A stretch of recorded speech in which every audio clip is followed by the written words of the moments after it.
There it is. There it is. Okay. It is going on. Okay. Awesome. Welcome. Whiskey Thursday. Another episode here tonight with myself and my co-host, Matt Kramer. The real Matt Kramer. Actually, no, my partner here, Mr. Matt Kramer. And today, we've got an exciting guest today. The Joshua is it Cahill? Sorry, I should have asked you before this. It's a hard C. Cahill. Cahill. Okay.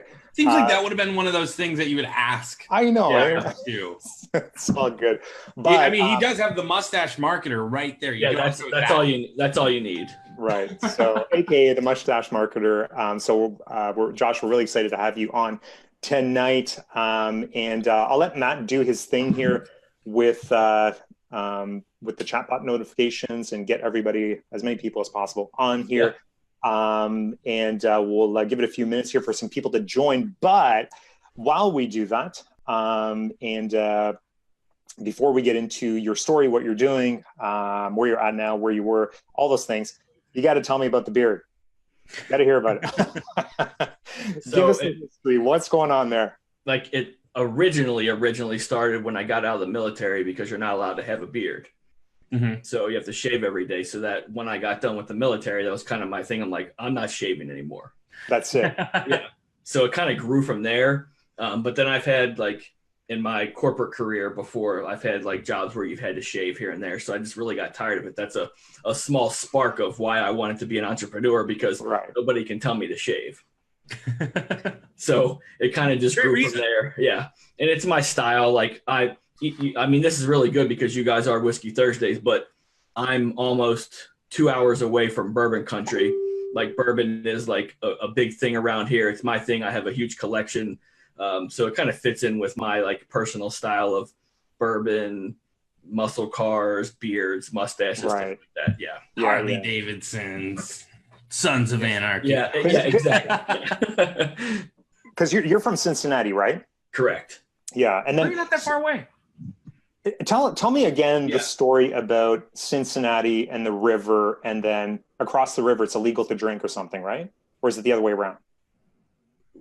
No. What's the deal across the river? So we're Cincinnati and Northern Kentucky. We're separated by the Ohio River. Right. But Northern Kentucky is just like Cincinnati. There's no difference except it's separated by the water. But if you go 3, 4, 5 hours into Southern Kentucky, like before you go into Tennessee, then some of it are dry counties.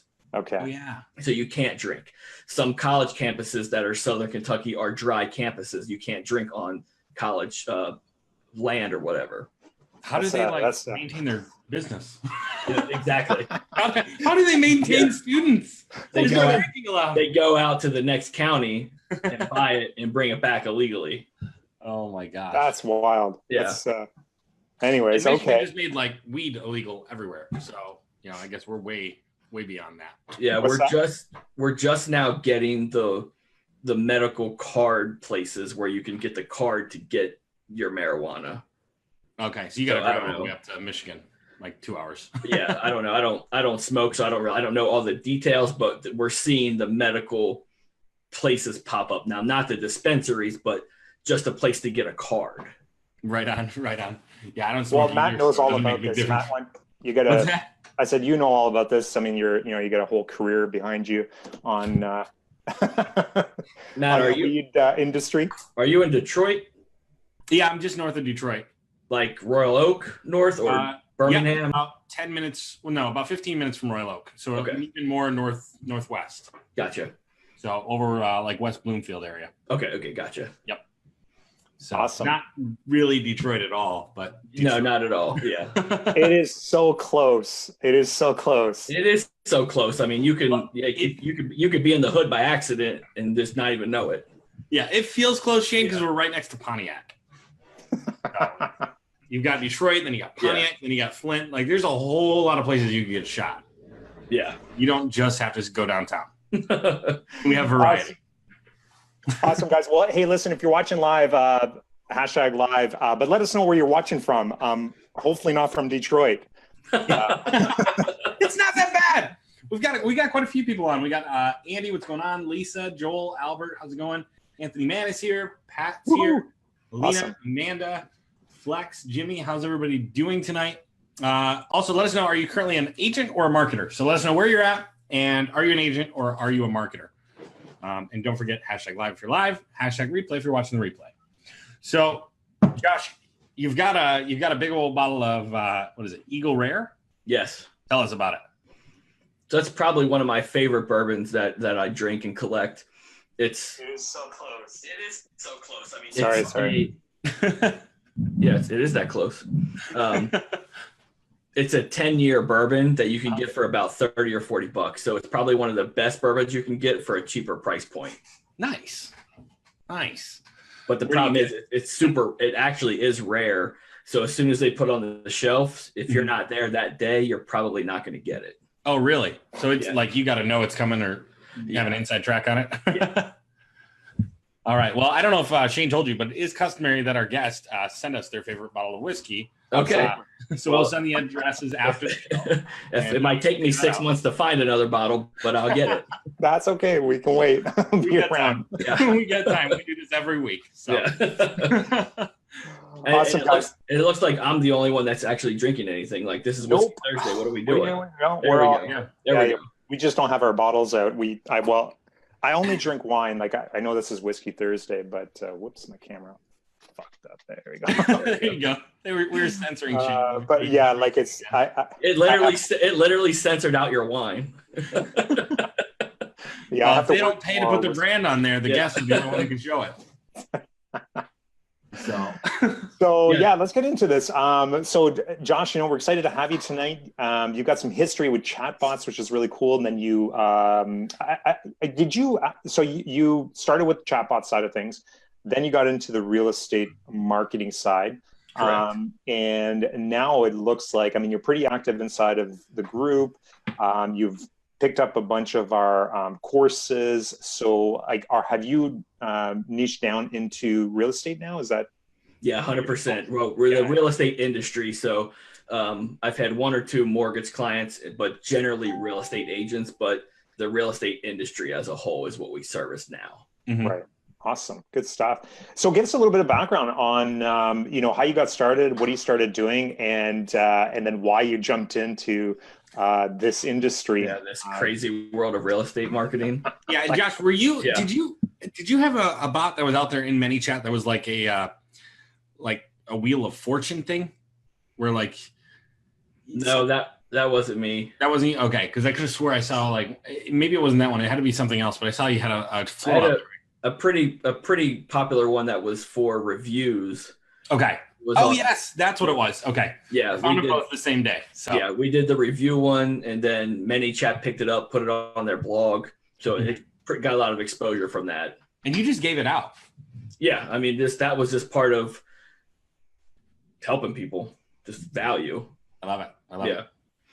But the bot started. So before digital marketing, I had an Amazon business, and we were in the fitness industry, and we would get our products made in China, put them on a boat, send them over here, customize everything, import, export, all that stuff.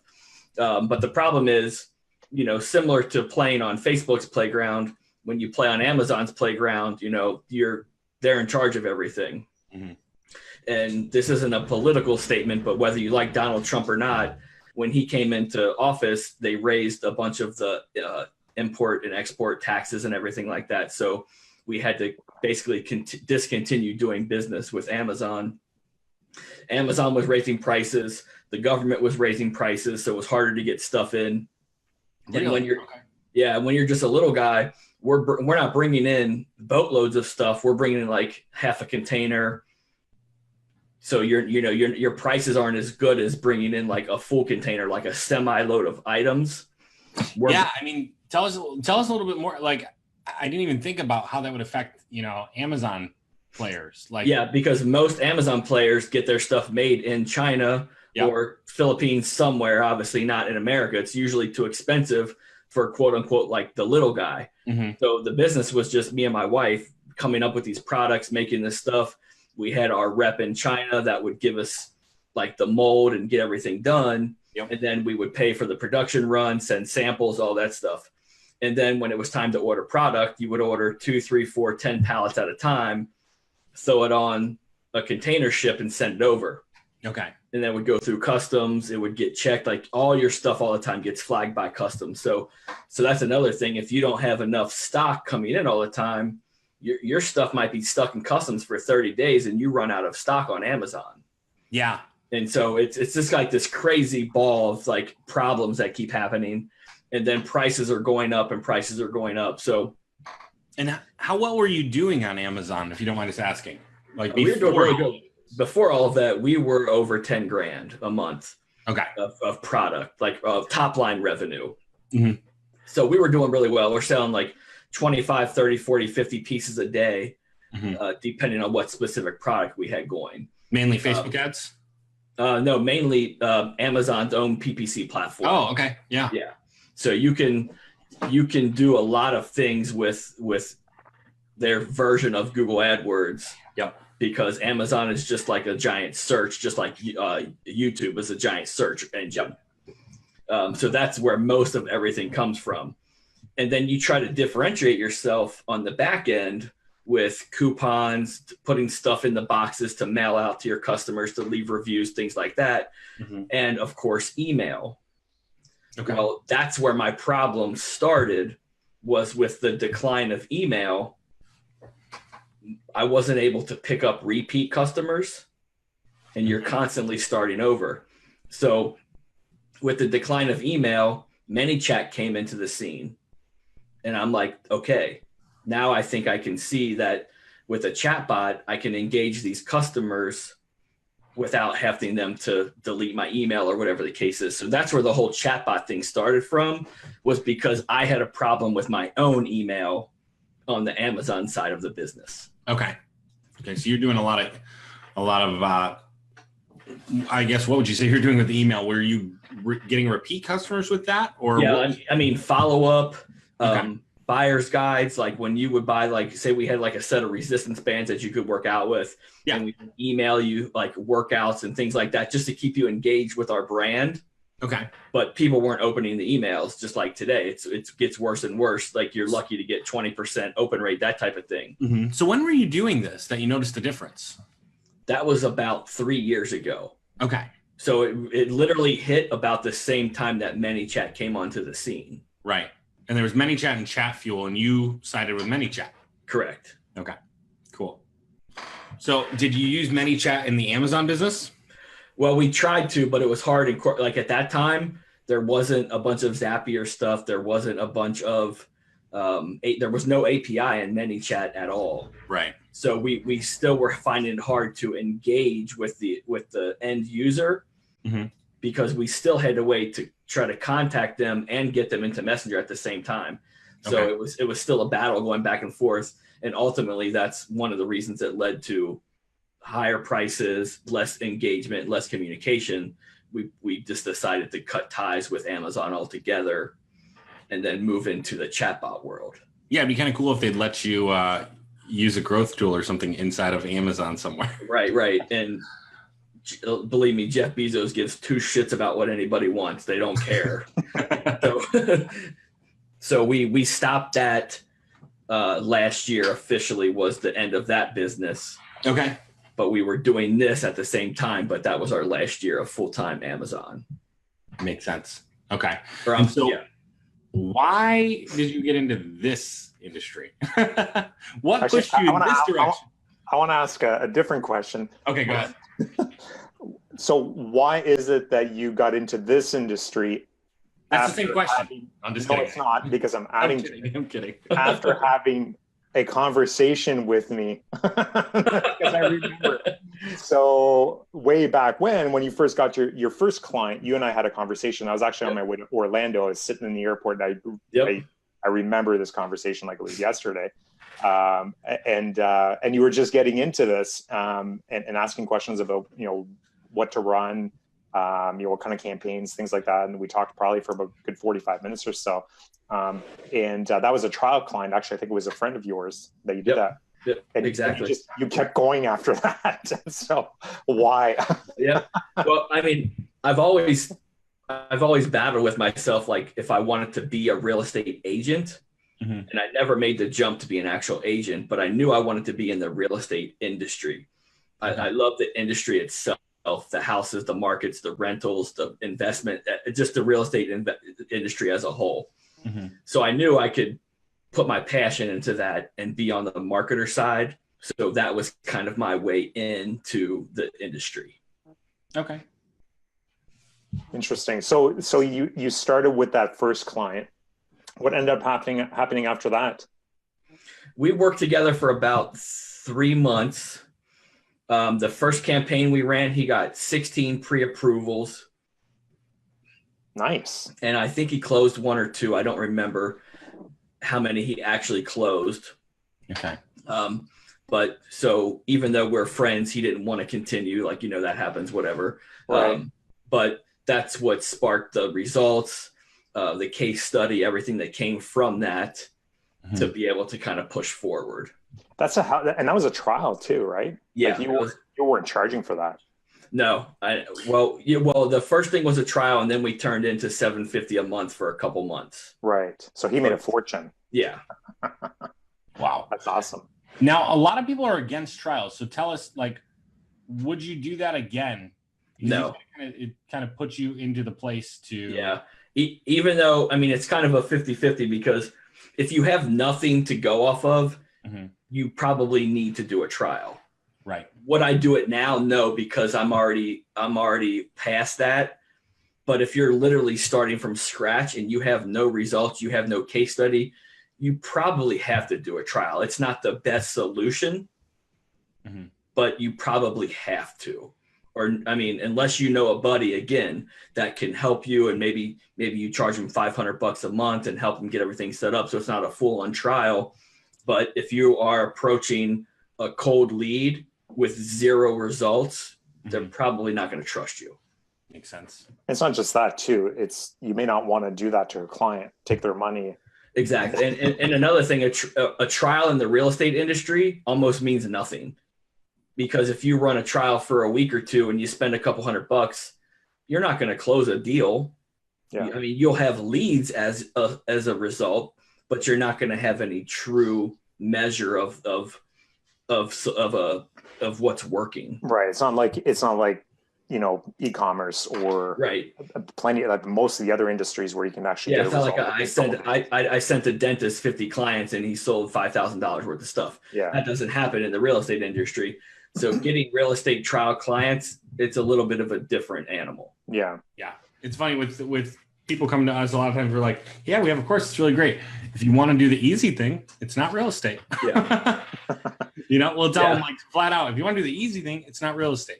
Yeah. Just like a real estate agent needs to understand it's a long-term play, so is the marketing side. It's a long-term play. It's not something you can't do it for a couple months and be like, oh, I'm going to go to do a dentist now, and then I'm going to go do a chiropractor, and then I'm going to come back to real estate. Like, you can't do that. Yeah. The closing process, it's just a lot longer in general to close a real estate agent. Yeah. And how many clients are you currently working with? Are you able to share that?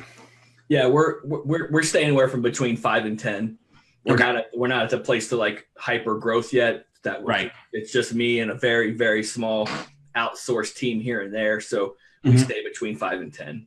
Okay. Makes sense. And how long have you been doing the real estate stuff? Like, when was it that you got basically were just like off with Amazon? So I said last year, but I meant 2017 was our official last year. Okay. And then, so during 2017, I was kind of all over the place. So I knew I wanted to be in the chatbot world also, because I understand the technology and I could build these things. But the problem was I was starting over every single time I got a new client. Right. So I had. Well, what do you mean? Tell us about that. So my first client was a coach. She has a 30,000 person Facebook group. She's a master business coach. She has tons of clients. She puts on 2 to 3 seminars a year, like Vegas and different places. So, and I built some stuff for her, built a bot, built a marketing campaign. But that's great, but it only helps her. Then my next client was, I had 2 New York best-selling time authors in a row, but their bots were completely different. And then I had a tech company in California. I had a candy company in Australia. But every time you get a client, you're building from scratch. Right. So there's really no scalability because I'm literally starting over every single client. You were completely custom. Exactly. Because I couldn't use the coaching bot for the author and I couldn't use the author for the candy company. Like they're completely different. Yeah. So that was a struggle for me to grow because I'm starting over every time. So what do you think about all these? Oh, I'm sorry, go ahead, Shane. No, I was just going to say, I think this is a really good point, especially for, marketers just jumping into this. You've got, some people out there saying like, don't niche down, like basically just go after as many clients as possible, bring them in, figure out what you want to do. And that's all, fun and, and great because you get a lot of clients really quickly. But the problem with that, like you said, is you're spending a whole lot of time reinventing every single time you get a new client. Your onboarding process will be different for every client. So you're spending your time on things that you shouldn't be spending your time on because it's a new environment for you every single time. Mm-hmm. Yeah. Makes sense. So I wound up building a real estate bot. And this was before, like I said, the APIs didn't exist. Mm-hmm. We couldn't integrate with Zillow. There was no Google Images coming in, anything like that. It was literally just a buyer's flow, a seller's flow, link out to a website. Mm-hmm. So that was kind of advanced at that point. Like I'm not the best builder. I'm not trying to say that, but during that time, there was very few other real estate bots that were that robust, if you will. Mm-hmm. So and I'm a moderator in ManyChat. I have a relationship with the ManyChat team itself. Okay. So I was able to test things, like sign NDA agreements before things came out to the group. I was able to go in there and make videos of stuff to, I guess, introduce features to the group itself. So it helped me learn more about the bots themselves because I was part of their community. That's really cool. So how did you make the connections to be able to do something like that? So being in the ManyChat group itself, because I was all in on bots. I knew it was going to be the solution for not necessarily the downfall of email, but because the engagement rates and the open rates aren't as good as they used to, bots are like the new email, like when email first came out. So I knew whatever business I was doing, I was pretty sure bots were going to be a part of the overall bigger solution. Makes sense. And if you guys are watching right now, don't forget #live if you're watching live, #replay if you're watching the replay, and let us know yes or no, are you using bots in your business currently? So and we got a couple of comments here too. So let's just go a little bit higher here. See who's here. Well, my favorite one was Amanda's earlier. What? I think she called she said, Josh, you have a fantastic beard. It's glorious. So, thank you. I had to put that out there. Thank you. I know we've already talked about the beard. Yeah. But Amanda mentioned it. And I mean, I like, as soon as I heard Josh was coming on, I'm like, I'm going to start growing this. So like, this has been for like 4 weeks. That's like half an hour. Yeah. Well, half an hour for Josh, but this is like 4 weeks for me. So how much maintenance is the beard? It's a nightmare, honestly. Yeah. So because I keep seeing products come up on like I see them on like Shark Tank. But you see them like people putting together products and this product line for men with beards. I'm like, so what? I mean, just imagine like your normal hair. You get up, shower, comb it, brush it, whatever you do, times 2 that for the beard, plus the products. If you want to straighten it or whatever, so it's definitely extra time. It probably took 8 or 9 months to get here. I've had it for years, but it probably took almost a full year to get where I want it. And then you gotta like mustache wax and get it so it trains it just to get it where because you've got the funky thing going on, right? With and I can curl it like old school handlebars and all that stuff. Yeah. Oh, it's fantastic. It's awesome. What's really cool is you built a brand around it. Exactly. So when I started doing the bots and the real estate, and I'm thinking like, what's my company going to be? What do I have? I'm like, I have this. I'm the bearded something. I'm a marketer, and I'm like, oh shit, mustache marketer, and it just kind of snowballed from there. Yeah. because that's how I knew you for the longest time. I didn't even know your first name was Josh. Just I got sucked into your bot way back in, I think you were part of Dan's group at the time. And then that's how I got into your original bot. And I remember that you being the mustache marketer with the like that cartoon figure. Yeah. Yep. Yeah. So that was a while ago too. Yeah. So that's cool. Sorry, Matt, I didn't mean to interrupt. You were going through some of the comments and stuff. Yeah. So like I said, Amanda, fantastic beard. It's glorious. She also said it's well worth the effort. It suits you. Thank you. And she says, good job, Matt. So she appreciates my effort as well. So good. It's good to know somebody does. Let's see here. What software do you guys use for chat bots? You know what? I think we already mentioned that we're using ManyChat, but why don't you cover real quick why you choose ManyChat over ChatFuel and over the other stuff? Because like I'm starting to see little things pop up like Monkey Chat or something. Yeah. So I tried ChatFuel for about 3 seconds. Yeah. And it's more of a developer, if you will, than ManyChat. If you want to get into bots and you literally know nothing about like being a developer, ManyChat is the way to go. So okay. It's literally just more of putting blocks together and pieces together and copy and just throwing up images than it is on the ChatFuel side. Yeah. They don't have a good product, but their structure was just completely different to make everything work. ManyChat, they found a way to simplify it. And I think they've been growing leaps and bounds with the introduction of the API calls and all the things that you can do now. They just have a superior product in my eyes. Okay. Makes sense. And I think their relationship with Facebook makes a difference. Like Michael over there at ManyChat, they have a personal relationship with Facebook. So if there's a problem, if there's new features, if there's things that are going on the back end of Facebook, ManyChat knows about it unless their users know. So that makes a big difference on the community side of keeping everybody informed about what's going on in the bot world. Makes sense. And you know what? As long as we're going on what's going on in the bot world, what the heck is going on in the bot world with this broadcast crap? It's gonna be paid for now? Is that what I'm hearing? Yeah, and that's Facebook painful. Yeah, that's a Facebook issue, not a ManyChat thing. So they're taking away broadcasting. So there will be no more broadcast API. Mm-hmm. You will see that replaced with paying for subscription messaging.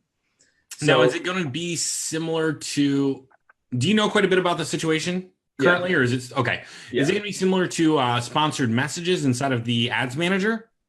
Yes, but better. So if you do a sponsored messaging right now, you have no way to target. It's just going to blanket it out to everybody that's ever been in your bot, even people that have unsubscribed. Everybody. Wait.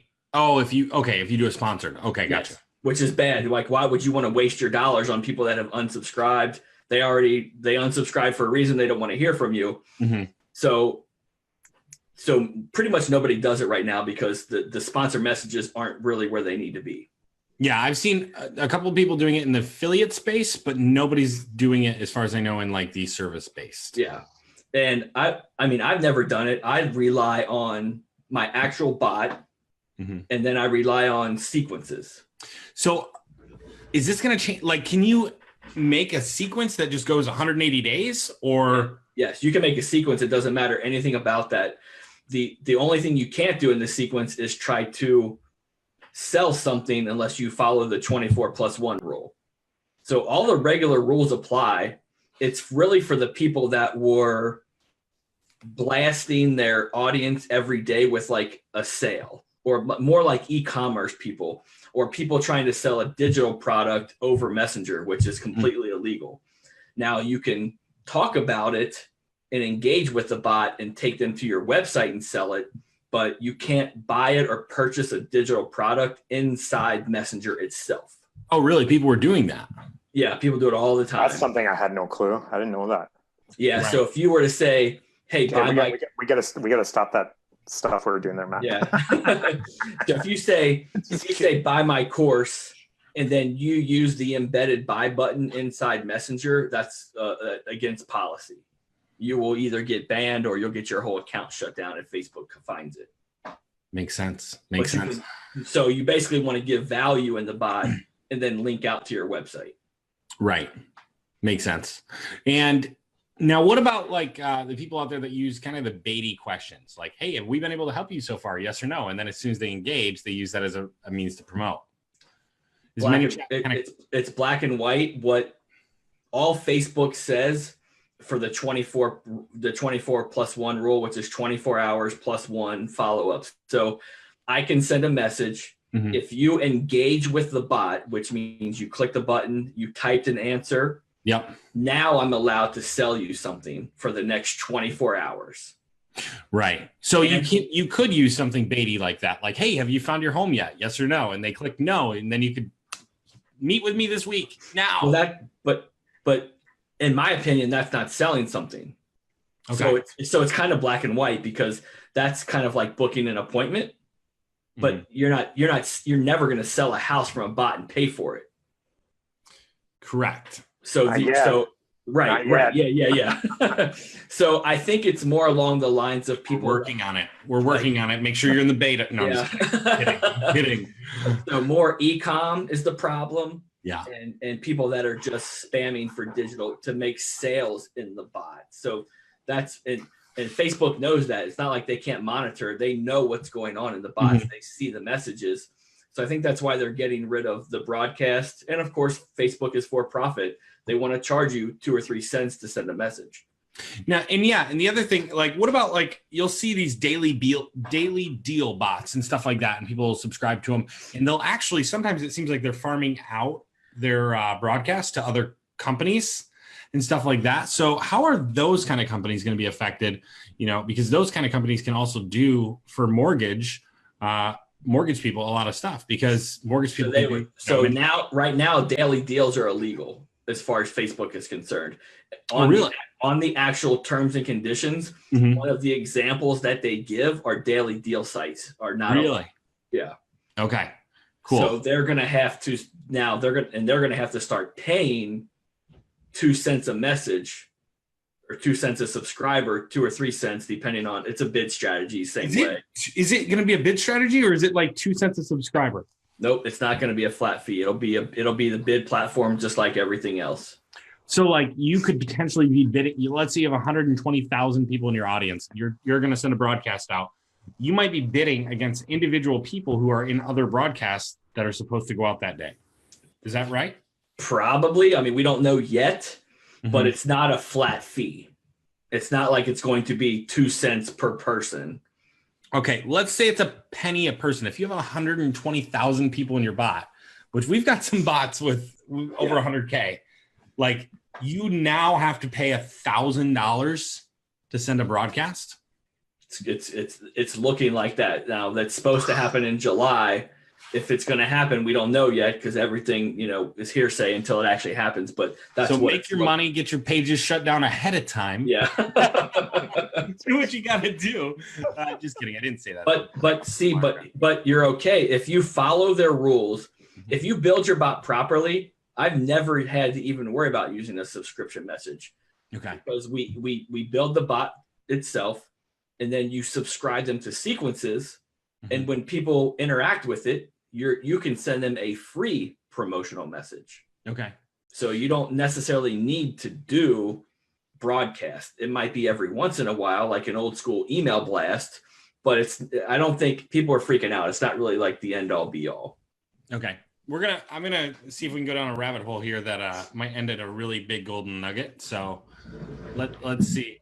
Well, first of all, are you using bots or messages objective with ads right now? Both. We do some lead form with ref URLs. Yeah, well, we do both. I have to say, so we do a combination. Some lead forms that just go to a website. Sometimes it just goes straight to like a homes list or a listing. Yep. We do lead forms that go to a bot, and then and then sometimes we do the messages objective, like clicks to messenger.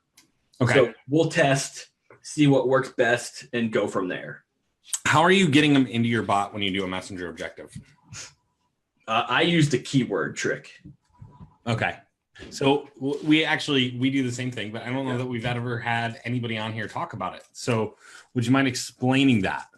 Yeah, so I think it's a pretty slick way to engage, and it bypasses the get started phase. It bypasses the get started phase. I don't know. Like, I love that you paused there because I think a lot of people are like, okay, like, what does that mean? Yeah. Can you go into that a little bit? Like, bypassing the get started phase, how big that is, how much? I don't know. I think before we share any of this stuff, which I think is actually a really big thing, because when you showed me how to do this, Matt, I was like, whoa, I had no idea you could do this. Oh, it changed your messenger cost by like what, $1 a message? It's absolutely crazy, but I think before we share this, we need more engagement on this live. There's just not enough. That's true. We have 5 likes and hearts total. That's crazy. Come on, guys. You guys want to hear some cool stuff here? We've got, Josh here that's been working with chatbots for the past 3 years. Matt, who's been working with chatbots for a while now and doing some crazy stuff. And there we go. Now we got some likes. I see people are starting to hit the heart button. Smash those buttons right now. Share this live. Do whatever. That's what we should say. Go share the live. Yeah. Share the live with other people. I mean, it's in a group, so they really can't. But still, tag some people in here and be like, get in here, or invite them to the group. Do something, because this is going to be like serious gold. And I don't think people understand what's coming. And if you're not running Messenger, then you don't understand what you're missing. But I would highly suggest you use this tactic, or at least test it once we start talking about it, because this is huge. Awesome. So Josh, let's talk about the keyword trick. Can we show it? Can we actually show it? Is that possible or no? Or maybe Josh can show it? Or we can just talk about it. Do you have a bot you can show it on, or I can see if I can get one real fast? Mine are all live on ads right now, so I can't go into the. All right, let's just talk about it. Give me. You guys talk about it for a second. I'll build it out fast. Okay, Josh, talk about the strategy. So, at the top, if somebody just comes to your Facebook page and they send you a message, they have to click Get Started. That's Facebook's way of bypassing spam. So it's kind of like a double opt-in. Or if you were to run like a ref URL, like some other JSON type stuff, they want you to opt in from the Facebook ad. Then they want you to click Get Started, or they want you to take some other action to get into the bot. So it's like 3 or 4 or 5 different clicks that you have to do ultimately before you can get the lead magnet of whatever you're offering. So we all know this is, of course, a bad thing. Right. The more things you ask somebody to do, the less likely they're going to do them. Right. So you can do the keyword trick. So just like inside your bot itself, if you have a keyword and somebody types, what's my home's value? And then you have the word home value as the trigger, as the keyword, it will start a flow.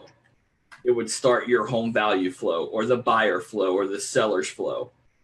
So when you run a Facebook ad, they give you the option to use a quick reply to trigger the bot without having to go through the extra 2 or 3 steps to get into it.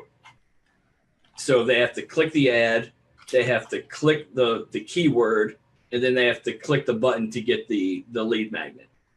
So it's 3 clicks versus 4, 5, or 6, depending on how you set it up. Okay. Cool. I mean, that's huge for people that don't understand. Like, that's huge. So the one that I'm creating right now is going to basically be, you would use the objective, like, or not objective. You would use the question, like, how soon are you planning to move? And then you would give the keywords. Let me see if I can get this going here. And let me get the ads manager up as well. Somebody talk. Somebody say something. Let me get this going. We're listening to you. Yeah.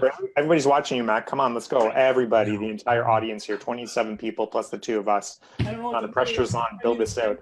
You're not done yet? Okay. So hang on. Let's see. But to your original question, we do that for Messenger every single time, because like it lowers your cost. Messenger keeps people on Facebook, which is ultimately what Facebook wants, and it keeps people engaged with the page and the bot, and that's ultimately going to drive your cost down, but drive your engagement up. And so, you're when you're doing this, when you're trying to get people directly into your chatbot, you're running Messenger objectives exclusively for that? Not exclusively. Sometimes okay. we'll do a lead ad because they work so well. But on the thank you page of the lead ad, we'll tell them, hey, click below to get your homes list, and we'll deliver it in Messenger.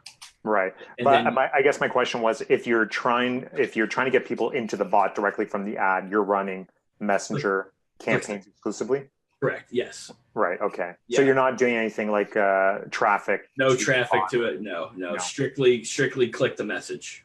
Right. Okay. The message is objective. Yeah. Right. Have you seen any success at all with traffic? Or no?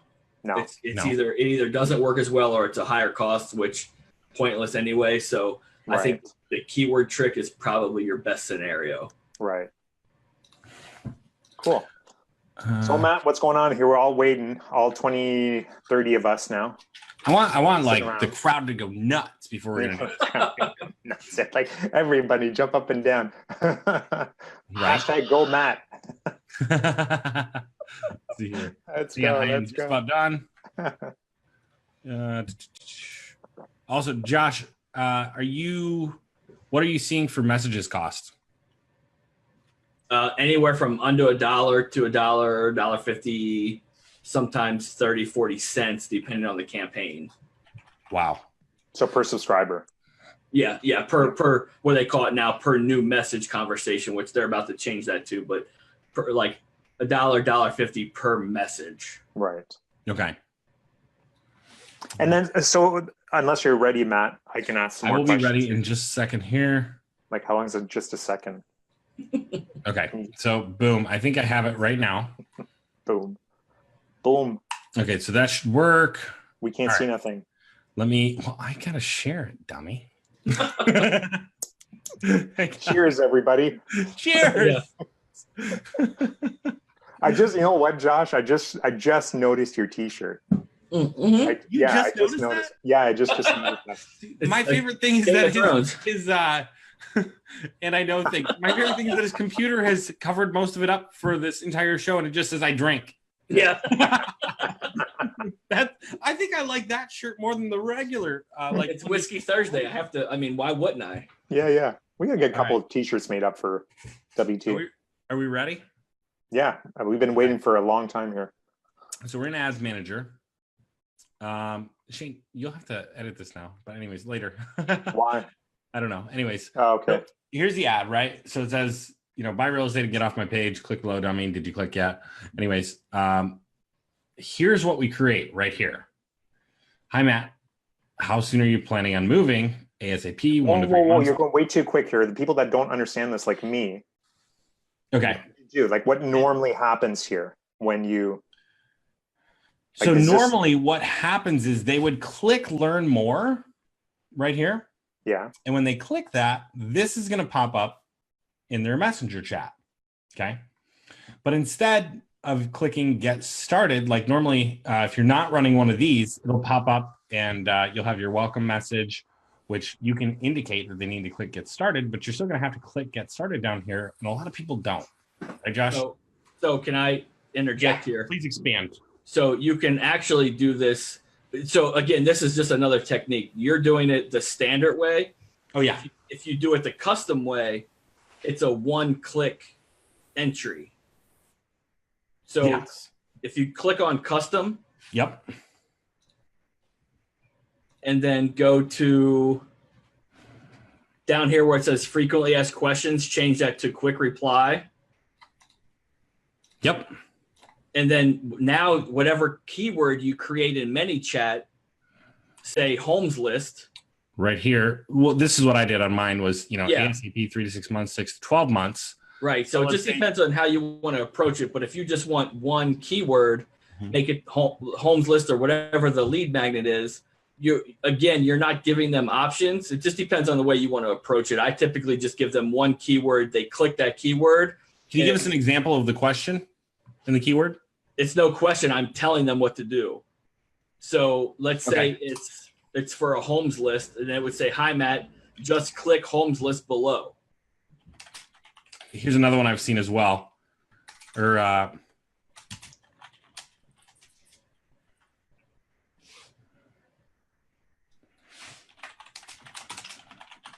seen this one.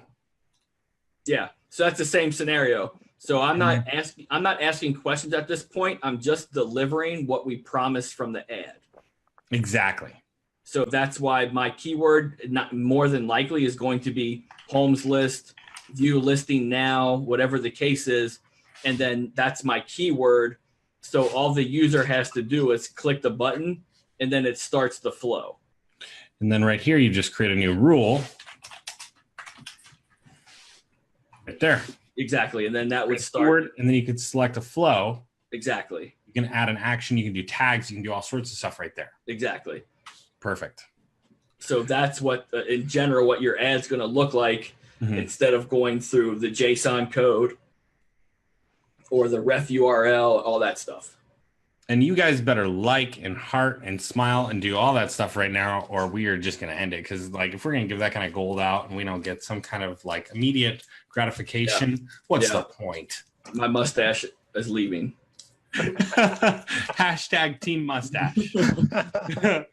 No, that's great. When I saw that, I had no idea we could do that because it wasn't that long ago that you and I were working on those chatbots for the foreclosure stuff. And you talking about me and you, or what? You talking about me and you were working on the foreclosure chatbots? Yeah, no, me and Josh were working on the foreclosure chatbots. Oh, I didn't know he helped you. Like in the background, like without you, you know. We didn't tell you, Matt. Like, come on, man. Like, who else am I working with? I was just confirming it, okay? I was just confirming because the first time you mentioned confirm you're my friend, please. He was confirming for the audience. He threatened to unfriend me this week, so.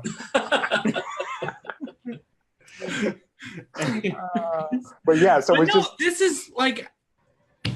This is the equivalent of, well, maybe not quite the equivalent, but when we were talking about the real estate investors ads and like how incredible those are and what you can do with them, and people were like, yeah, it seems cool. They didn't get it, right? Like this is that same, like this is really big. And I get like you didn't pay for that just now, but if you go buy a course on chatbots and how to use it for different things, like that's going to be one of the big keys that you get. Yeah, I see a ton of people struggling with JSON. Even though it's not difficult, they still struggle with how to use it, how to implement it, even though it's a copy and paste thing, it's still a little bit of a different setup because there's JSON rules in the first message. There can't be emojis. There can't be like first name, last name. And you can only have like 180 characters or something crazy for your very first message. And people struggle all the time. Well, just forget about JSON code and just do the keyword. And there are no rules to follow. Just build your message out like you normally do. Exactly. Stop messing with JSON. Do you use JSON for anything? No, nothing. Okay. So this is like your number one method for getting people in the bot. Yeah, like JSON is dead to me. I don't even care about it. Yeah. I've actually never run anything through JSON. I attempted to one time and I was like, this is dumb. It's not worth it. And so sorry, I was just going to mention one more thing. For people that are part of the student program, all this was covered during the Chatbot Bootcamp, which is all in the course. So if you don't need to watch this live over again to find out this. And plus, Matt and Zach and Al cover a bunch of other things as well during that time. So, but I'm pretty sure this specific method is covered in that course. But yeah, it's covered in there. But this is the first time it's been released. Yeah, we've never talked about it on live. Sorry, guys, they don't need your course now. That's right. Well, it's honestly such a small component of the entire course. It's crazy. Yeah, no, it is. And again, and though I'm a very big promoter of bots, it's not the end all be all solution. It's one touch point. It's one piece of the puzzle. So I don't want people to get it confused because, like Shane, I was one of the first or second people that bought your 180-day email sequence, and it was 90 days back then. It wasn't even 180 day. So we still use that as a part of our everyday strategy as follow-up emails. Even though they don't work as well, it's another touch point. The bots are another touch point. The text messages are another touch point. So I don't want people to think I'm never going to run an email campaign. You have to. It's part of the overall strategy. It's just that bots work really, really well. Yeah. And Josh, what are you seeing for open rates? One thing I've noticed is like over time, depending on how salesy the messages are, your open rate drops, and I typically don't pay attention to long-term open rates. I kind of pay attention to the first 72 hours because I think that's a more realistic open rate. I think the other piece of it is people that get annoyed by having a message, and so they click it and they open it, right? Right. So I would say generally and your copy doesn't have to be amazing, but you still have to have a hook. You still have to have something that makes them want to click. About 60 to 100% open rate. Really? I mean, you can, sometimes we have 100% open rates with 80% click through. Okay. Especially from a Facebook ad, because all we're doing is giving them exactly what they asked for. If somebody opted in from your ad and they want the lead magnet, they're going to click on it. So that's okay. Well, I guess what I'm referring to is comparing it in email. So let's say they've already subscribed, right? So you mean like more like follow-up sequences? Exactly. Follow-up sequences, stuff like that. Okay. You're going to get a 15. I mean, I've seen as low as 8. I've seen as high as 32%, but it's rare you get much more than that with email. I mean, 20% is a pretty good benchmark. No, 20% if you're lucky. 2% click-through rate if you're lucky in email. Yeah, absolutely. And that's if you have like 100,000 person list. Yep. On Messenger, open rates 80 to 90%, and 30-ish, 40-ish% click-throughs, generally, something like that. You're seeing that with your follow-up. Yeah. That is awesome. It could be higher or lower, but it depends, again, on the engagement and what your messaging is. But even if you had a 25% click-through rate versus 2% in email, like your numbers are going to be blown away. Yeah, makes sense. And we're up to 23 likes and hearts. I mean, I think that should be a lot higher. We have 30 people on here, but so disappointing. Anyway. I don't know, man. I don't know about this Whiskey Thursday thing, Matt. Honestly, anybody feels the problem here is Matt, let us know. We'll get rid of him. You're the show. You're for Whiskey Thursday. I grew this just for today. Well, I guess that makes mine hopeless. We should have shaved for today, actually. I would have not been able. Oh, and I lost my camera. And we should do. Shane is gone. Yeah, finally, Josh, we can actually get into some stuff here. Awesome. So now let's. Really he's still able to talk. What is going on? Just mute him. Hang on. Yeah, let me take care of this. If you guys want Shane back, let's see. Hashtag Shane. Bring him back. Hashtag bring him back. And we'll see what we can do. But in the meantime, Shane, can you hear us? Can you talk? He's gone. Okay, he's messaging me. He says, lost my camera. Yes. How did you lose your camera? You're standing right there. What happened to it? Where'd it go? Anyways, he says, I don't know. It's kind of funny to watch these messages come in. And then he uses a terrible word about Logitech. So anyways. Should have went the Yeti. So let's talk a little bit more about clients, because I think that's the other key to this, right? It's not just knowing how to use bots effectively. Right. It's bringing in clients. Also, I'm noticing this Eagle Rare. It must have been something very special to you because you are savoring it. Well, because you can't get it. That's fair. That's fair. It's so good that, I literally just opened a bottle tonight because it's Whiskey Thursday. This was a brand new bottle. I love it. So I have my normal bourbon mix. There it is. This is my lower cost that you mix with Coke or whatever. Oh, and there's Shane. And then you have your stuff that you don't mix. Okay. Makes sense. So you've got your lower cost bourbon. That's the get me buzzed, and then you've got your high end bourbon that's enjoy this. Yeah, this is I should have a cigar or something with me. Yeah. Well, we'll on the after party we'll do cigars with it, so we'll be good. But no, let's talk about getting clients for somebody who is maybe not a mustache marketer, but somebody who is running bots. How are you getting clients? How are you I get it that it's a shiny object for a lot of people, but how are you standing out from all the people pitching these, $97 templates and having this shiny new bot thing versus being something that's a real solution? So for me, for my value ladder, we do a couple different things. Mm-hmm. We have our bot, but we do an all-in-one install customizable. I don't call it a template because I think of it as it's not just a template.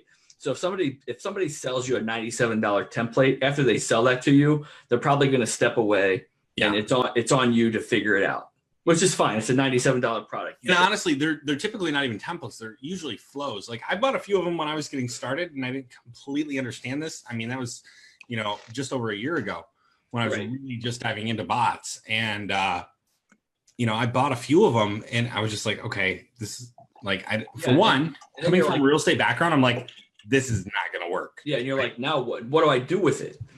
Yeah. And then how do you make the flow work? Nobody even told me that I had to have a pro account. Like I'm sitting there trying to do this. I'm like, why is it's not working? Exactly. Yeah. So we took the next step, if you will, so for one, for the website, when I talk to people, we tell them you have to have a pro account. It's like, it's not an option. Don't buy this if you're not going to get a pro account. We don't hide it. It's all over the place. We make sure they know it starts at $10 a month, and you pay that straight to ManyChat. Like that's not on me, that's on you.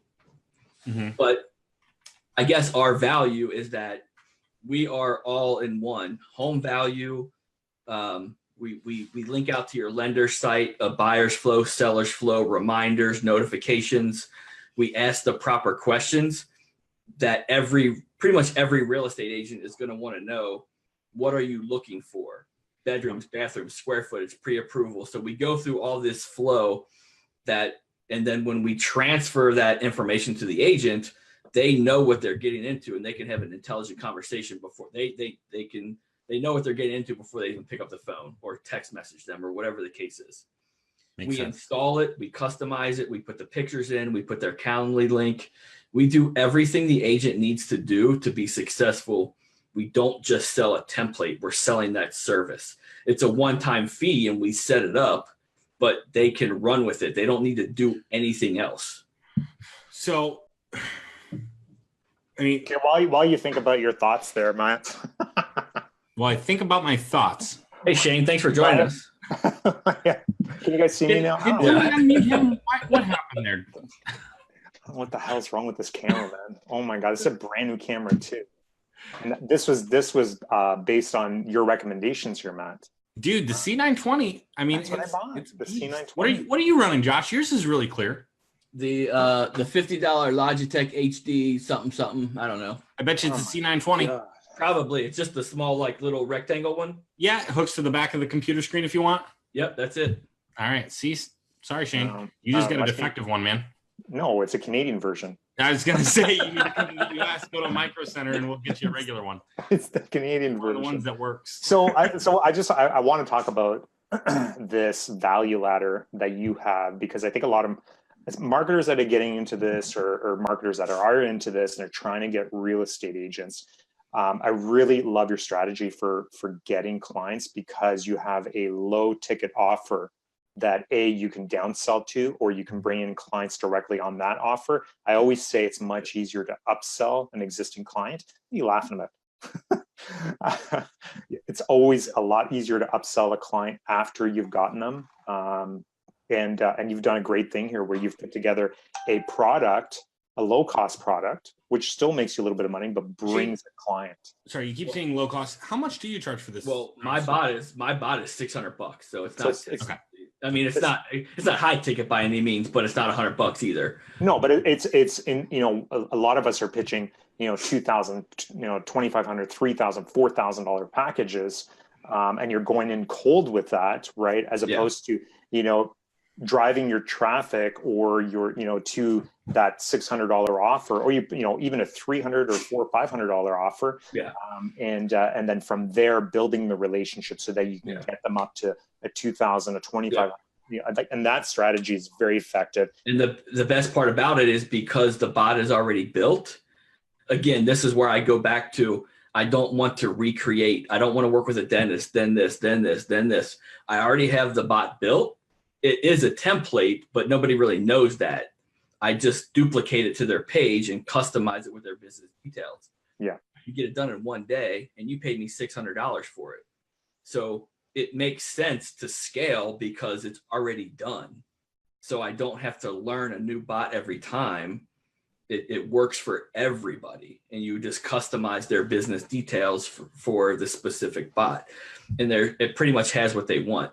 The buyer flow, the seller's flow, home value, link out to their lender information, all the stuff that you need. It's already ready to go. Mm-hmm. Makes sense. No, that's awesome. So one of the big things I think a lot of people get into bots, and let's say somebody buys this template, Josh, or not template, they buy your service, right? Because you're doing more than just a template. And I think that is something that you need to distinguish, because a lot of people who buy a template are just lost, right? I've been there. So you're providing the service. Somebody buys that service off you. So it's a bot. It's fully installed. They understand how it works. Now what? What do they do? So we'll kind of walk them through some stuff. We don't 100% step away at that point. Okay. But we're not charging like a monthly maintenance fee or like an ongoing package. So they can ask questions. I'm never going to disappear. Right. But, I'm basically not going to do any more work for them. I'll always answer their questions and they can do it themselves. But I like to think we've created a bot where they don't have to do anything else. It just works. So now they can run Facebook ads. I was going to say, can I clarify that? When you say it just works, do you give them a way to get traffic? Because I mean, would you agree that most bots are not going to work unless there's traffic of some sort? Right. So in our discovery call, or we'll have a call once the bot is fully installed, built, and ready to go. Mm-hmm. Then we'll go back on another call, and I'll share my screen and walk them through like the entire flow, so they get an understanding of the ManyChat dashboard if they're not familiar, how to change an image, how to change the copy if they want to. I just make sure they don't mess with like the back end connections and kind of break the bot. Okay. But then we tell them, like, this is what you're going to want to do with the growth tool. If you want to run a Facebook ad into the bot, so we give them some tips and tricks on how to do it. Mm-hmm. But that also leads us into, if you don't have the time or want to learn, well, we offer a done for you service for your Facebook ads management, everything else that we do on the back end. Okay. So you're offering Facebook ads after you do the build out. Yes, like most of the time that's what happens. Mm-hmm. But if somebody comes to me off of like a coaching program or a done for you program, we'll give them the bot for free as part of it. So we use that as an upsell too also. So it could be sold as a standalone product, or it could be sold as a bonus if you come on and we do your ads, we do your lead gen for you. That makes sense. Okay. So once somebody gets this set up, are most people running the ads themselves, or are you typically running the ads? It's about 50-50. Some people buy the bot, we hook it up, and then they run with it, and we never hear from them again. Okay. And then half of them struggle. They love the bot, they love the idea, but they don't know how to do the lead gen side. So that's where our opportunity is to come in and say, well, we offer this product, this service also. So now that you have the bot, let's concentrate on your lead gen so the bot can be effective. And then we can work our way into like a monthly retainer situation. Okay, that makes sense. And you said you're working with 5 to 10. I mean, I imagine you're working with multiple clients a month that you are probably not providing ongoing service with. Is that right? No, the clients that we work with is ongoing, like ads management, follow-up, stuff like that. If it's just I was referring to clients, meaning like people who would sign up for that $600 package. So maybe would those be more of a one-time thing, or are you? Yeah. If you just come on and buy the bot and you're comfortable with running your own ads or lead gen, or you can't afford it, whatever the case is, but you want to start with the bot, then we just do the bot and then we're done. Well, what do you tell somebody who can't afford to do Facebook ads if they want this bot? Like they have the new shiny object syndrome. They've watched an ad on Facebook. They saw something that looked cool. They want the bot, but they can't afford to run Facebook ads. What do you tell them? Then they need to be active on their business page. And if they have a group where they're posting, so we'll show them how to post like a ref URL link on their business page and kind of draw people into the bot. So you're showing them how to drive some free traffic, but I mean, obviously free traffic is you're going to trade time for traffic instead of money for traffic. Right. Okay. So we'll say every time you post so let's say you have an open house, right? And you post on your business page, put a link to the bot so they can get the info. Like we kind of teach them, like, don't give everything away in the post, put it in the bot so they have to opt in. So we don't do it for them, but we give them some tips to use it. Yeah, and are you using a bot for the open houses when they're opening or holding the open houses? Again, it's sometimes we are, sometimes we aren't. Like we have one. Depends on the agent. Yeah, we have one that we launched right now today. She doesn't have the bot built out. It wasn't her thing. So okay, cool. We're doing the lead gen for her, but we're not using ManyChat. So we just use the Facebook lead ad. So it's situational. Makes sense. Like I said, because it's just a tool. It's not the end all be all. So we use it where we think it's going to be effective. And if we can, we can. If we can't, we can't. Makes sense. All right, let's jump into some of these questions real quick. Let's see here. So, and 2 or 3 cents. Okay. Oh, we must be talking about the subscription messaging. Yep. And there's one question. I'm sorry, I can barely read this one. It's about to disappear. So I think the Beatty stuff is to re-engage after the 24 plus 1 is. Okay, no, not a question, just a statement. 2 to 3 cents is quite a bit more expensive than the SMS fees. Well, that's a good question because SMS is the other thing that a couple people have started to come out with that is kind of like battling with the bots. I think honestly they work really well together. But yeah, again, it's another touch point. We do all of them: email, text, bot. Like I don't think you can leave one out. Mm-hmm. You have to attack all of it. Makes sense. So if a message isn't opened, do you know if you're going to be paying for those messages? Probably yes. I'm just guessing because we don't know yet, but I think you are charged on the sending of the message. Facebook is never, I mean, just as a business, Facebook is not going to determine the cost by what the end user does. They're going to, it's either by impression. Can we get them to take commission? Yeah. Right. So I'm going to guess it's going to be on the amount of subscribers you sent it to, not what the engagement rate is. Okay, that makes sense. Let's see. Asking this for some of our marketers, since we get this a lot with the real estate course and semi-new real estate experience. How long did it take you to feel comfortable with marketing as far as pricing structure, creating ads, audiences, retargeting, everything else, and basically creating a successful business? And what should a new marketer expect, and how do you manage that with a ton of info that you had to learn? That's a lot. I know. Getting comfortable. I think I was always comfortable with marketing in general, but learning ads manager, that's just what you have to do. And there's no way to learn that by other than doing it. It's like you got to learn on the job, basically. You have to. I mean, I was going to say the same thing, like ads manager, like the only reason you get comfortable with it. And the thing is you can buy courses, but it's constantly changing. So you might buy a course and find out it looks different when you get in there. Like I talked to somebody that had that same experience this week. Yeah. I mean, your biggest benefit are groups like this, where you can ask questions and people can share their experiences. Yeah. But you have to be an ads manager and do it, or you're still not going to learn it. I could tell you all day, do the clicks the manager objective and do the keyword. But until you actually do it, Josh, your mic is drifting in and out. Too far away. There we go. All right, cool. Yeah, ultimately, it's a learn by doing experience. Yeah, and you can do that you could go set up a campaign for $1 a day, and you don't even have to run it. Like you can learn, just get in there and do it. You don't even have to launch the campaign. If you just want to learn Ads Manager, set everything up and just don't submit it. Yeah, exactly. Learn what the buttons do, learn the structure, learn what's under the campaign objective, learn what's under objectives, learn what's under the ad set level, and just create something, but you don't have to launch it. Yeah.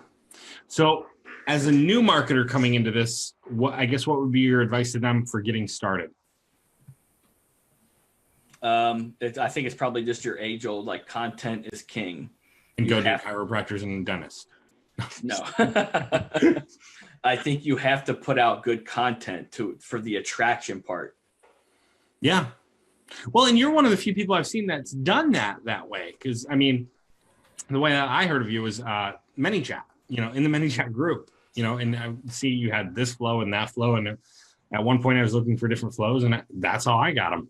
I mean, be willing to give stuff away. Like, I don't give the real estate bot away, but I'll give away a mortgage flow. I'll give away like the review bot, like things like that. Who wants a review bot? If you started, like I'll post a flow to it. that review bot got me, I think it was 65 5-star reviews on my business page. Whoa. Wow. Whoa. So that's huge. So is this something a marketer can use? Is this something an agent can use? Yeah, it's for anyone. I mean, it's built for a marketer, but it could be for anything. So when you go through the flow, a quick overview is, so before I was niched down to just real estate, when you opted into my bot, I had an 8-day flow, which was just 8 tips about using Messenger. And then on like the 9th or 10th day, I would say, how would you rate my content? 1 star, 2 stars, 3, 4, however many stars, and build it out in the bot. And then I would say, okay, awesome. Thank you for reviewing me. Would you mind leaving me a review, a public review on my business page, and link out straight to the review page on Facebook where they could go give you 4 or 5 stars or whatever and leave a review. So anyone can build that out. If you have good content, you're going to get 4 or 5-star review every time. Makes sense. People are hashtagging review bot. I think they want it. Yeah, I don't see enough likes and hearts. If we get enough, I'll go back and I'll throw a ref URL in there, and they can go in and just copy the flow. Boom. There you go. And you can use it for everyone. It's like it's good for yourself. It's good for your agents, your clients. It doesn't matter what industry it is. Just change it to your industry.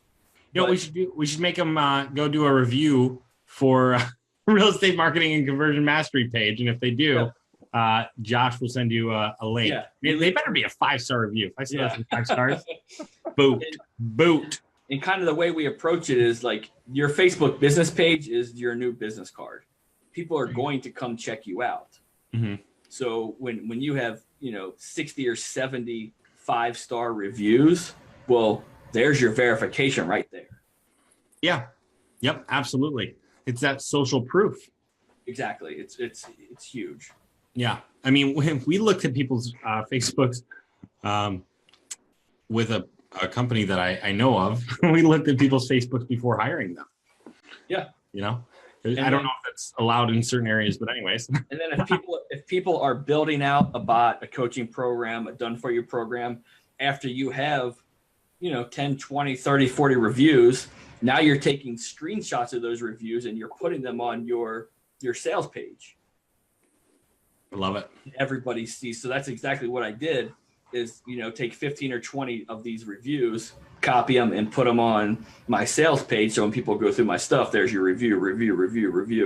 And it's just like Yelp, right? You're looking for something to go get food or someplace to go get food. Like you're not going to go to the place with no reviews. Exactly. It's huge.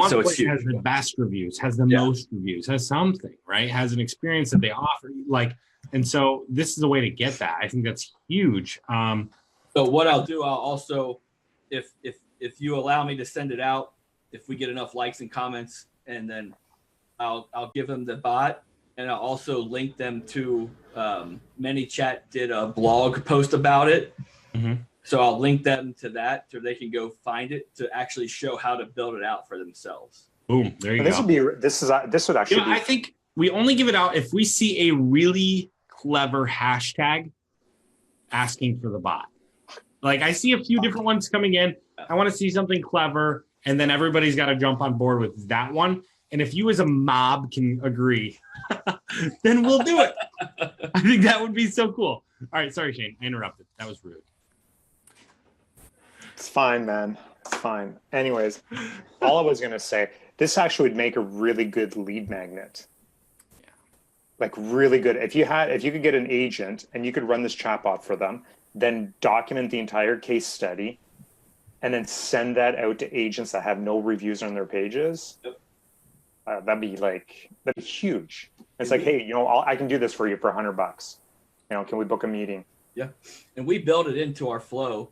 So when someone subscribes to a sequence, if you have an 8 or a 9 day sequence, even 5 days, if the content is good, you can always throw this in the middle and say, hey, how are you liking my content? Have I give you good service? I would love for you to leave a public review. And then it's right in the middle of the flow for you. Yeah. Very cool. I'm going to check it out. All right. we've got people. The votes have started. They're starting to throw comments in here and see what they think. We're gonna figure out which one wins. And I think then anybody who uses that hashtag, Josh, we'll send that out. Yeah, But awesome. yeah. So when you're new, what kind of free content do you put out for agents? Actually, before we go there, Josh, could this be adapted for an agent to go get Zillow reviews? Yeah, as long as you can link out to the site, that's all you need, which you can in any bot because you just put the website in. So you can just structure it to the same scenario. Hey, how was my service for selling blah, blah, blah house? Mm-hmm. If you don't mind, could you leave me a public review? They click a link, it goes to Zillow, and they leave a review, period. Boom. Have you done that before? No, thank you for the idea. I have not. You're welcome. You're welcome. It'd be $1,000. Think about this. Joe's watching. I know Joe's an agent. I'm looking. I don't know anybody else here that's an agent in the immediate comments, but Alina, maybe? Alina was in here earlier. Earlier, yeah.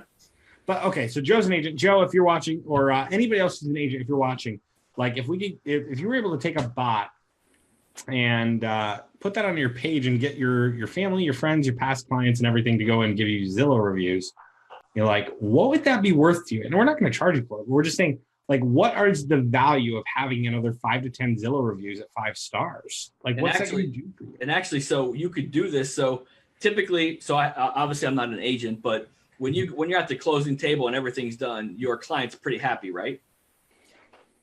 Right. Okay. Yep.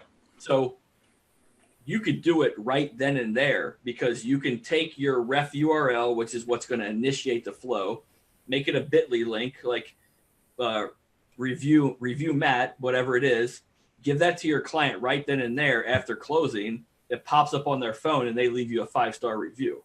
Like you're making sure it's done right then and there. Love it. I love it. And actually to take that another step, the happiest like too much value here, man. Hang on.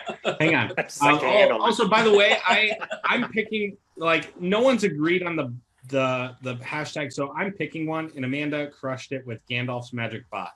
Oh my So Gandalf's Magic Bot, you throw that hashtag in, and now we're gonna hook you up at the end here. I'll go with it. My beard isn't that white, but I'll go with it. I know, right? Yeah. Yeah, Zillow reviews are value, Joe says.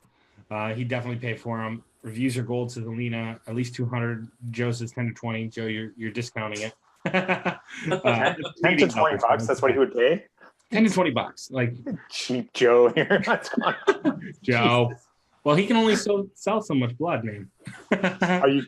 Yeah, except he's like 15, 20 closings next month. Yeah, well, he does have a lot of closings coming up, but when you get on that frugal mindset, it's tough to get off. I guess so, yeah.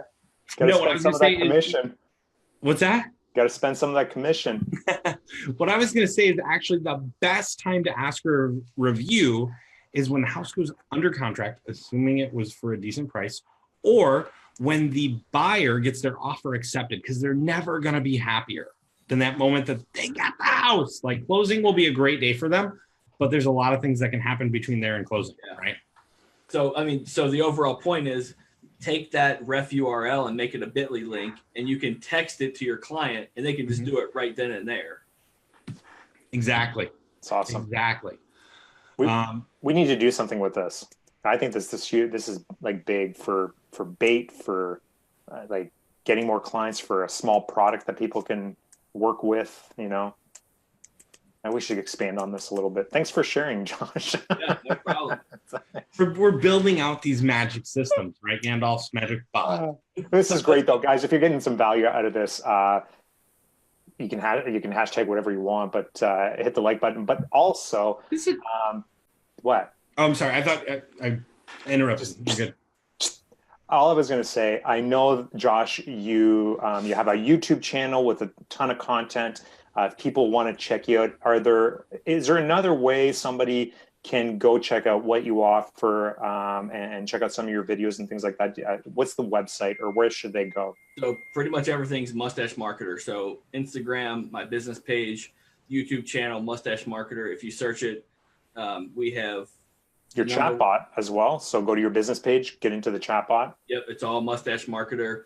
As far as like to touch really quick on content and client acquisition, YouTube has been huge. Really? Yeah, very huge. Well, That could be a masterclass. YouTube acquisitions, man. Yeah, I mean it's a lot of work, don't get me wrong, because you have to SEO the shit out of your videos, but it works. Yeah, well, now we're getting the skills. Yeah. So it's not an overnight process. So everybody's like, "Oh, he succeeded overnight. It only took 3 years." So you have to be like that omnipresent type thing. Yeah. Like, I'm not big on Instagram, but I post on it.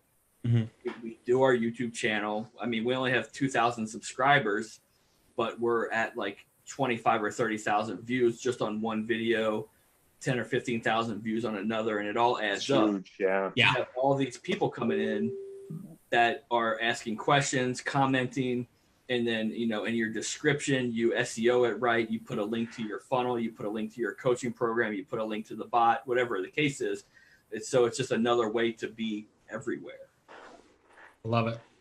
And the biggest tip probably is, if you want to service clients with chatbots, is to build a real estate bot and then let people demo it. That's one of my biggest things that we do. Everyone can demo the bot. Everyone. Yep.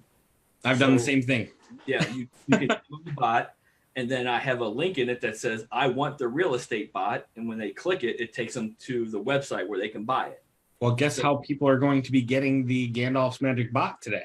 Yeah, because it's a review. You're going to send them a link to your growth or to a ref URL that puts them in your bot. Exactly. We're not even going to hide it from you guys. We're telling you exactly what's going to happen. And you might be sold at some time in the future. But the point being, like, go through the process, watch it, see what happens, and see how Josh does it. And don't be afraid to give stuff away. Like, I know people think, "Oh my God, I can't tell people how to do this because they're not going to hire me." Well, that might be the case, but most agents either don't have the knowledge, they don't have the time, they want to concentrate on selling, not learning how to run Facebook ads, not learning how to build stuff in ManyChat. That's where your niche comes in. That's where you bring value, is because even though you showed them how to do it and they love it, they don't want to take the time to do it. And that's where you come in. So don't be afraid to give your secrets away, if you will, because there's going to be plenty of people that don't have the time to do it. And there's plenty of agents that may have the time to do it and try to do it and can't do it. There's going to be plenty of agents that implement it, and 3 months down the road, they just get too busy. Yep. And they may come back to you for other services, right? So there's a lot of, the majority of the time, giving away everything doesn't matter. Yeah. I mean, my most popular video is over 20,000 views, and it shows you exactly what to do. But it still brings me business, because they're like, "Oh my God, this guy's great. He knows what he's doing. I don't have time to do it. Let's call him. Let's see what's up." Yeah. There you go. I love it. Let's see. We got a few more questions here. What are we at? About 83 minutes in. Yeah. Let's go through a couple more questions here. We're gonna have to wrap this up. Okay. So most of the questions are not questions. They are just statements, such as Gandalf's Magic bot. Sorry, but I love that. Well done, Amanda. Here's a good one. What content do you put out to attract agents when you're new? And we'll also answer the next 3 questions that come in. So go ahead and put those in there. So for me, it wasn't necessarily attracting agents. I mean, that's what I wanted. So it's not like I'm putting out real estate industry knowledge. Mm-hmm. It was more about like lead gen follow-up bot stuff. So I'm putting out my bot content, my creation that we did, and letting them test everything for free. So that's everywhere. So that's on YouTube. That's on Instagram. There's a case study surrounding results from using Facebook ads and using the bot, being involved in the ManyChat community. There's plenty of real estate agents in that. They have like 60,000 people, and questions pop up all the time about how can I use ManyChat in my real estate business? Well, hey, we built a bot. Here it is. If you want to test it, check it out. So it's just being available and trying to be everywhere as much as possible. Yeah, and I think your demo bot is just a great option. We talked about it really briefly, but there's a lot of things that get talked briefly about on this show that are really major gold that people should be digging into, and that is one of them.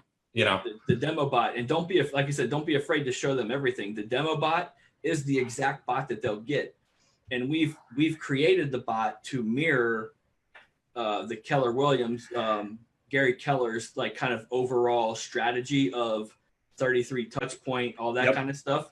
So not only does the bot do home valuation, buyer flow, seller flow, but it does a 2-week seller flow follow-up, a 2-week buyer flow follow-up, and then it puts everybody into a 33 touch program that lasts for a year.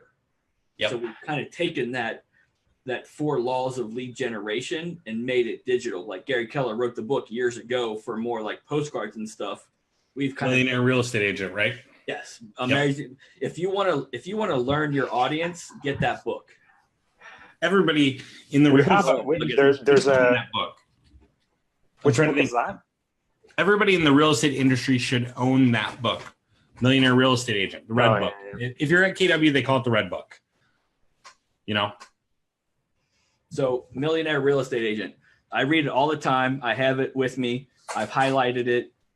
Like, I'm not an agent, but this gives you insight into how to talk to your agents, what they're wanting, what they're expecting. There you go. I say I know. Hang on. Well, let me go look for mine here. Hang on. You misplaced it. You left it in the car. Yeah. I have like 3 or 4 of them around here because. So again, you probably have mine.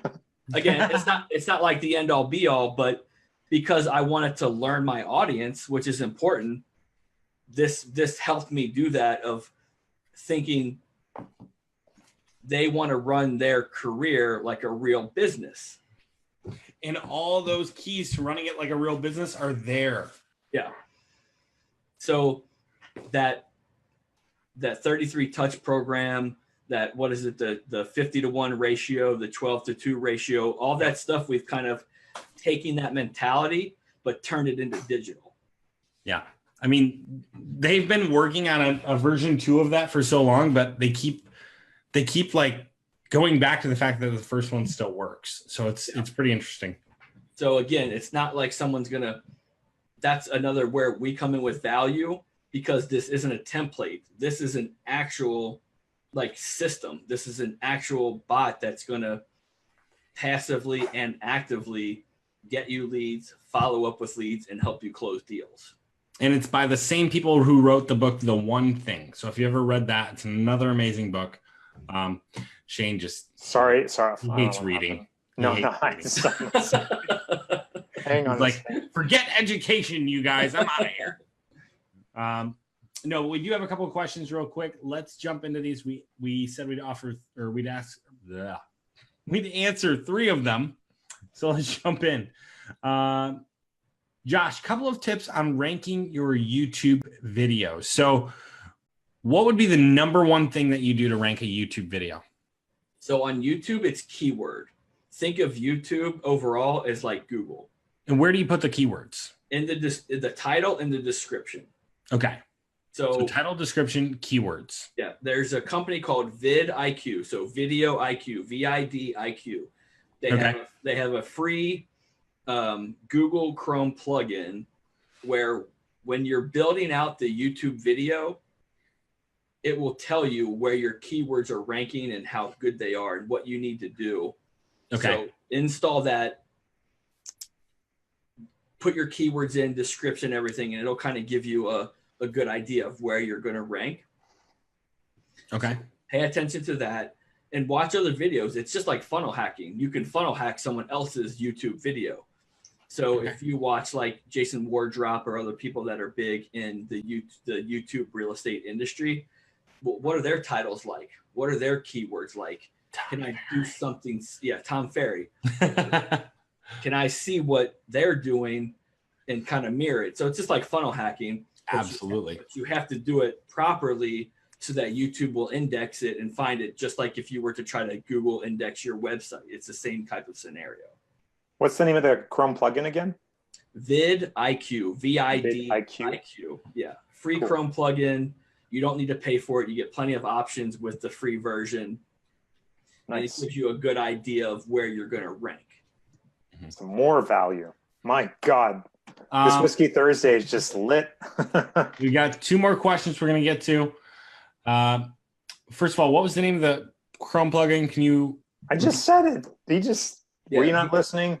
VidIQ. VidIQ. Okay. I saw the question below there, and so I was like, all right, I'll ask. Yeah, I saw the question and I asked. And of course, they Josh have a answered. Yeah. Okay. You and of weren't course, listening. they have a I was trying to read the next question. They have a YouTube channel. So, God. watch some of the VidIQ channel's videos, which will help you learn the SEO. On to the next. On to the next. Cheers, Most Josh. effective. Okay, hang on one moment. Cheers. Actually, so these next 2 questions, question 2 or 3, are great. We have what's the best buyer lead gen ad? What's the most effective seller lead gen ad? All right. There's a stipulation, so I will leave my answer out. Go ahead and you use your answer, Josh. What was it? The most effective buyer lead? The most effective buyer lead and seller lead. And they said other than homes list and foreclosures. Oh, wait, I got to show you guys something today. I don't know. It's almost like, how do I drive to work if I don't own a car? Yeah. But go ahead, Josh. How would you answer that? If you're excluding buyer's list, then you're probably excluding the most important one. Well, homes list and foreclosure list. Homes list and those are the 2 best. If you're going to exclude those, you're not left with a whole lot. That's what I mean. It's like asking somebody, how do I drive to work if I don't have a car? Yeah, like your buyer's list, your foreclosure list. I mean, you could do single listing, which is still effective. I want to show you guys something today that happened. I'd like to check out these leads that came in today. Let me just change the name here. But so, and I don't understand why everybody's always looking like, okay, aside from this and this and this, what's the next best ad? Like, you have the best ads. Yeah, why don't you just use the best ad? Just keep using those. Like, but check this out. These are the leads that came. We just started a campaign here today. This is the foreclosure strategy. Let me just make sure I'm not sharing anything I should be sharing. Let me hide these names quickly. Matt, you're going to flip out on this one because you built the audiences for this. Did I? Yeah. Look at this. Own. These are all homeowners. Nice. We got 1, 2 renters. I've already contacted these 2. They're both owners. That's those audiences you built out. On that campaign. Yeah, on the ad account that got shut down today. So, I mean, that's like the age-old. But so you want seller leads? Like, they're your seller leads, Like, why are you trying to reinvent the wheel? If you're trying to reinvent the wheel, that's the problem. That's why you're not being successful, is because you're trying to make up your own stuff. Just do what works. Yeah. Yeah. Are there any planes out there that can get from A to B quickly without flying? I'd like to get one of those because I'm afraid of heights. Anyways, no, but those are the last questions. Let's see here. Let me make sure there's no other amazing ones. Let us know, you guys, did you have a good time tonight? Did you get some value out of this? Let us know. Thank Josh. Throw some likes, throw some hearts, throw some, I don't know what the other faces are, but throw those in there. Whatever Zach always says, which I won't repeat. But anyways, with Zach, farm life is hard. I want to address Alina's comment here because I think this is really cool. So Alina says here, the only group that invites and allows their competitors to be guests and members of their group, that's Boss. And I think it's really cool. And I think this is something that a lot of marketers should learn. Josh is not a competitor here. Like, this is not. Wait, what? Where were you going? Yeah, we're way. I'm just kidding. Josh. sorry, guys. No. No, but and we talk about this in the course about aligning yourselves with other marketers. There's so much business to go around. It's crazy. There is so much opportunity out there, and the reality is that there's enough for everyone. So align yourself with other people that, and we've done this over and over again, where we brought Aaron Harris on board and Anthony Mann, now Leighton and Josh now, and Carol. Yeah, like so many others, and they're not competitors. Like I don't see them as competitors. I don't think Matt sees them as competitors either. We certainly don't see Josh as a competitor.